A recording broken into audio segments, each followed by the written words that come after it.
Assalamualaikum warahmatullahi wabarakatuh. Perkenalkan, nama saya Nurunisa Fitri dari Prodi Pendidikan Geografi Stambul 2019 Universitas Samudra. MK Media Pembelajaran, dosen pengampu Ayu Suciani, SPD MPD. Baiklah, saya di sini akan menjelaskan tentang pangan, industri, dan energi. Pengertian bahan pangan. Pada bahan pangan yakni sumber bahan makanan yang biasanya berasal dari tumbuhan atau hewan, yang dimana bahan makanan itu bisa dimakan atau dikonsumsi untuk dapat memenuhi kebutuhan nutrisi manusia. Bahan pangan adalah bahan yang dapat dijadikan makanan seperti beras, terigu, jagung, ubi, daging, dan lain-lain. Pengertian pangan menurut Peraturan Pemerintah Rakyat Indonesia Nomor 28 Tahun 2004 adalah segala sesuatu yang berasal dari sumber hayati dan air, baik yang diolah maupun yang tidak diolah, yang diperuntukkan sebagai makanan atau minuman sebagai konsumsi manusia, termasuk bahan tambahan pangan, bahan baku pangan, dan bahan lain yang digunakan dalam proses penyiapan, pengolahan, dan atau pembuatan makanan atau minuman. Fungsi pangan yang utama bagi manusia adalah untuk memenuhi kebutuhan zat-zat gizi tubuh sesuai dengan jenis kelamin, usia, aktivitas fisik, dan bobot tubuh. Bahan makanan nabati. Sereal. Sereal adalah jenis tumbuhan golongan tanaman padi-padian, rumput-rumputan yang dibudidayakan untuk menghasilkan bulir-bulir berisi biji-biji sebagai sumber karbohidrat pati, kacang-kacangan, sayur-sayuran, buah-buahan, debu, dan lain-lain. Bahan industri. Bahan industri adalah bahan-bahan yang diperlukan dalam proses produksi berskala besar.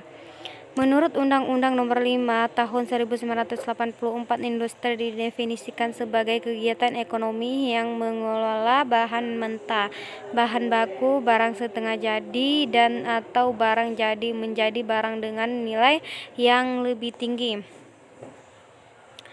Dengan industri yang maju, maka sebuah negara akan semakin maju serta perekonomiannya semakin merata, disebabkan karena pendapat per kapita akan semakin tinggi serta kemakmuran masyarakat juga semakin meningkat. Saat ini perekonomian negara kita yakni Indonesia semakin meningkat, disebabkan karena banyaknya sektor industri yang semakin berkembang dengan secara pesat.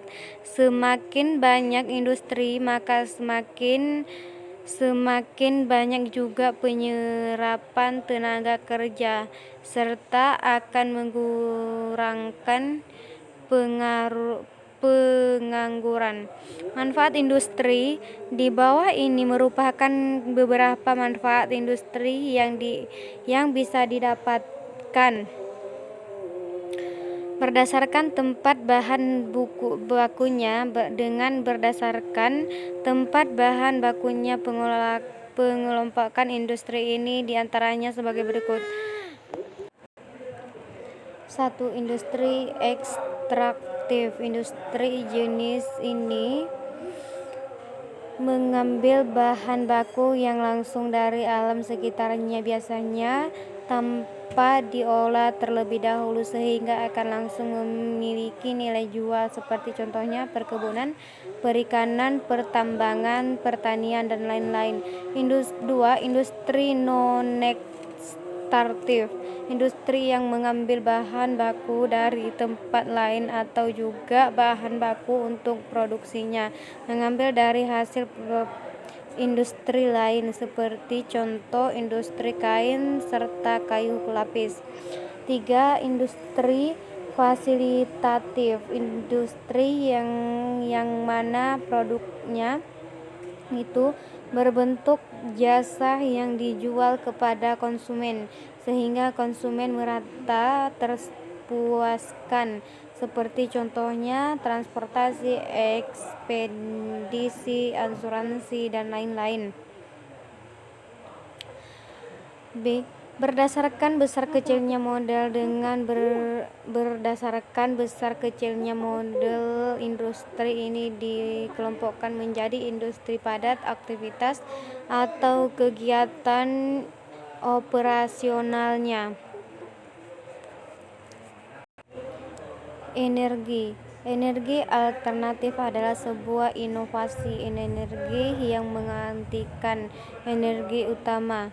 Seperti contoh, biogas adalah energi alternatif bagi LPG yang dibuat dari sisa kotoran hewan, sapi, kerbau. Biosolar adalah energi alternatif pengganti bahan bakar kendaraan seperti solar.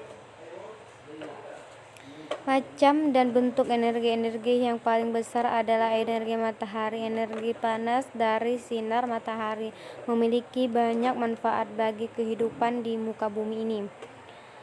Manfaat energi matahari dapat dirasakan oleh manusia, yaitu dapat dimanfaatkan untuk mengeringkan pakaian, untuk menghangatkan ruangan sebagai penghangat tubuh, untuk mengeringkan hasil pertanian seperti padi, kopi, cengkeh, untuk pembangkit tanah listrik. Selain dapat bermanfaat bagi manusia, energi matahari juga bermanfaat bagi tumbuhan yang memiliki klorofil untuk dapat melakukan proses perbuatan makanan atau proses fotosintesis. Hanya sampai di sini saja materi yang dapat saya jelaskan. Saya tutup dengan, apabila ada kesalahan mohon diperbanyak maaf. Saya tutup dengan mengucapkan Rabbana atina fid dunya hasanah wa fil akhirati hasanah wa qina adzabannar. Wassalamualaikum warahmatullahi wabarakatuh.